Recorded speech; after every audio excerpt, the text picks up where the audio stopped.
শোক সম্পর্ক পরিবার আমরা দুঃখ প্রকাশ করছি। আল্লাহ তাআলা আসলে বাবা মা তো আমারও নাই, যার কাছে সে বসে দোয়া করি।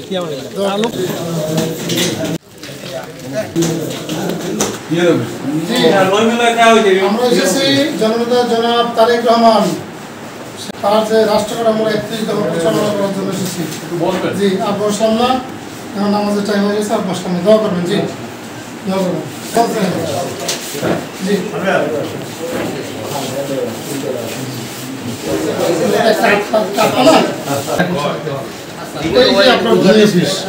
বিগত 15 বছর অধিক সময় এই ভূমি অফিসে সঠিকভাবে কাজ করতে মানে এখানে সব দলীয়করণভাবে যেভাবে এসে লুটুপুটি খাইছেন। আপনাদের কিছু করার ছিল না, সমতার কাছে আপনারা অন্ধ ছিলেন। যাই হোক, আপনাদের দলীয় কোনো চাপ থাকে, প্রথম ফসলের ন্যায্য দাম পাচ্ছে কিনা, ন্যায্য মূল্য পাচ্ছে কিনা, আমরা এখানে দিয়ে যাই। আমরা আজ তারেক রহমানের সালাম পৌঁছে এবং এখানে যে বাংলাদেশ যে 31 দফা জনগণের সামনে তারেক রহমান উপস্থাপন করেছেন যে বাংলাদেশ কীভাবে পরিচালিত হবে, যেভাবে এই দীর্ঘ 15 বছর ধরে বাংলাদেশটাকে এমনভাবে নগ্ন দলীয়করণের মাধ্যমে টোটাল সরকারি প্রতিষ্ঠানগুলো ধ্বংস করে দিয়েছে, সেই সরকারি প্রতিষ্ঠানগুলোকে সংস্কার করার জন্য সকলে দলমত সকলে ঐক্যবদ্ধভাবে যে আমাদের জাতীয় দল বিএনপি তারেক রহমান ভারপ্রাপ্ত চেয়ারম্যান তিনি 31 দফা তিনি রাষ্ট্রপতি মেরামতের জন্য 31 দফা প্রণয়ন করেছেন। এই 31 দফার মধ্যে প্রশাসনিক ব্যবস্থাটা কীভাবে বিকেন্দ্রীকরণ করা যায়, এখানে আমরা জনবান্ধব এবং গণকল্যাণমুখী প্রশাসন কীভাবে গঠন করা যায় সেজন্য এখানে এই দফায় উল্লেখ করা আছে। এগুলো আপনাদেরকে অবগত করার জন্য আমরা কেন্দ্রীয় নির্দেশনা মোতাবেক আমরা সারা বাংলাদেশে কাজ করে যাচ্ছি। তারই ধারাবাহিকতায় ঝালকাঠি অধিক সময় আমরা রাজপথে আন্দোলন সংগ্রামের মাধ্যমে আমরা ফ্যাসিস্ট খুনি হাসিনাকে যে দেশ ছেড়ে পালিয়ে যেতে বাধ্য করেছি এবং সেখানে আমাদের যে অধিকারের কথা বলা ছিল যে আমরা সেখানে বৈষম্য থাকবে না, সকলের সবাই সমান অধিকার হিসাবে আমরা বসবাস করব। সেক্ষেত্রে হিন্দু বৌদ্ধ খ্রিস্টান মুসলমান থেকে শুরু করে আপনাদের কাছ থেকে সবাই, বিশেষ করে যে সরকারি কর্মকর্তা কর্মচারী বৃন্দ আছেন, আপনাদের কাছ থেকে সবাই আমরা সেই সমতা চাই, সেই সমানভাবে সে আচরণ চাই। এখানে কোনো দলীয় প্রভাব থাকবে না, এখানে দলীয় প্রভাবমুক্ত সমস্ত কাজ আমরা চাই। কাউকে ডান চোখে কাউকে বাম চোখে দেখা যাবে না। এগুলো আমরা তারেক রহমানের যে আমাদের প্রাণপ্রিয় তারেক রহমান যে বার্তা, সেই বার্তা আমরা পৌঁছে দিয়েছি এবং বিশেষ করে আরেকটি বার্তা আমরা পৌঁছে দিয়েছি তাদেরকে যে আমরা আমাদের নেতা জনাব তারেক রহমান যে প্রশাসন চাই, সে প্রশাসন হলো গণকল্যাণমুখী এবং জনবান্ধবমুখী যে প্রশাসন। এই প্রশাসন কেন চাই? তার কারণ আপনার বিগত দিনে দেখেছেন যে এই প্রশাসনিক ব্যবস্থাকে এমনভাবে নগ্ন দলীয়করণ করেছে, এই দলীয়করণের জন্য আজকের বাংলাদেশের প্রত্যেকটি সরকারি প্রতিষ্ঠান তারা জনগণের সেবা দেওয়া মনে হয় যেন ভুলে গিয়েছে। তারা দলীয় নেতাদের মতো আচরণ করছে।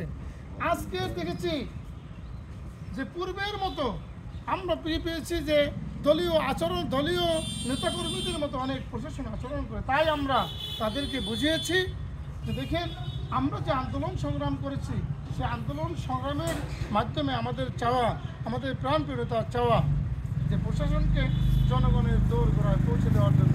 তার কারণ আমি তাদেরকে বলেছি, আপনাদের মনে রাখতে হবে, আপনারা আমাদের যে প্রশাসনের দায়িত্বে আছেন, আপনারা আমাদের জনগণের ট্যাক্সের টাকায় আপনাদের বেতন হয়। তাই জনগণের সেবক হিসেবে আপনারা কাজ করবেন এবং বিশেষ করে আমার যে কাঠালের রাজাপুরের জনগণ যাতে আপনাদের সমস্যা সমাধানের জন্য যাতে আপনাদের কাছে এসে দীর্ঘ সময় বসে থাকতে না হয়। এবং আরেকটি কথা বলেছি, এখানে কোনো দলীয় প্রভাব থাকবে না এবং কোনো ঘুষ দুর্নীতির কোনো আশ্রয় প্রশ্রয় যাতে না পাই আমরা আপনাদের কাছ থেকে। যদি আমরা এরকম কোনো প্রশাসনের কাছ থেকে এরকম দুর্নীতি দুঃশাসন পাই, ইনশাল্লাহ আমরা তার বিরুদ্ধে ঐক্যবদ্ধভাবে আমরা ব্যবস্থা। সর্বশেষ আপনারা কাঠালী উপজেলা বিএনপি সহ কাঠালী উপজেলা ছাত্রদল, যুবদল, মহিলা দল, কৃষক দল, শ্রমিক দল, মৎস্যজীবী দল সহ সকল নেতৃবৃন্দকে আজকের যে সকাল থেকে যারা আমার সাথে এই প্রচারপত্রের বিরুদ্ধে যারা কাজ করেছেন, সকলকে আমার পক্ষ থেকে এবং দেশনেত্রী বেগম খালেদা জিয়া তারেক রহমানের পক্ষ থেকে আপনাদেরকে শুভেচ্ছা এবং অভিনন্দন জানাচ্ছি। আপনারা আপনাদের মতো করে ঐক্যবদ্ধভাবে আপনারা দলীয় কর্মকাণ্ড পরিচালনা করবেন। সাথে সাথে আমি না থাকলেও আপনারা আপনাদের মতো করে প্রত্যেককে ঐক্যবদ্ধভাবে প্রত্যেকটি সংগঠন, ছাত্রদল, যুবদল, বিশেষ করে আপনারা প্রত্যেকটি ইউনিয়নের প্রত্যেকটি ওয়ার্ডের সাংগঠনিক নেতৃত্বের মাধ্যমে আপনারা এই প্রচারপত্রগুলো বিলি করবেন। আর সাথে সাথে আমার বিএনপি নেতৃবৃন্দ আপনাদের উদ্দেশ্যে বলতে চাই, আপনারা বিশেষ করে আপনাদের ইউনিয়নের যে নেতৃবৃন্দ আছে আপনি তাদেরকে বিশেষ করে একটি ইউনিয়নে 9টি ওয়ার্ড আছে, তাই খুব দ্রুত আপনারা এই 9টি ওয়ার্ডে জানেন যে আপনারা নির্বাচনী প্রচারণার কাজ চলছে। ফেব্রুয়ারিতে নির্বাচন হতেই হবে, নির্বাচনের কোনো বিকল্প নাই। যদি কেউ কোনো দল বা কোনো ব্যক্তি কোনো দেশ যদি নির্বাচন নিয়ে কোনো পায়ে তারা কোনো চক্রান্ত করতে চায়, আপনারা ঐক্যবদ্ধভাবে সেই নির্বাচন আদায় করে নিতে পারবেন না ইনশাআল্লাহ। আপনারা ঐক্যবদ্ধ থাকুন। আর আমার বিএনপি নেতৃবৃন্দ আপনারা উঠান বৈঠকের মাধ্যমে প্রতিটি ওয়ার্ডের নেতৃবৃন্দকে সাথে নিয়ে আপনারা উঠান বৈঠকের মাধ্যমে দেশনেত্রী বেগম খালেদা জিয়া এবং জননেতা জনাব তারেক রহমানের এই 31 দফা সম্পর্কে অবহিত করবেন। আপনাদের সকলকে ধন্যবাদ। আসসালামু আলাইকুম।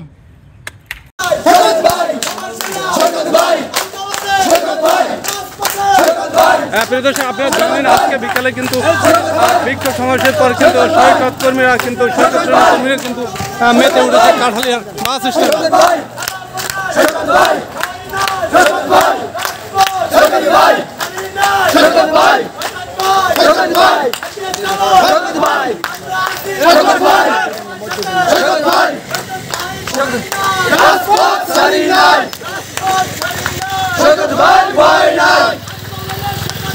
আমরা তোমায় ভুলি নাই।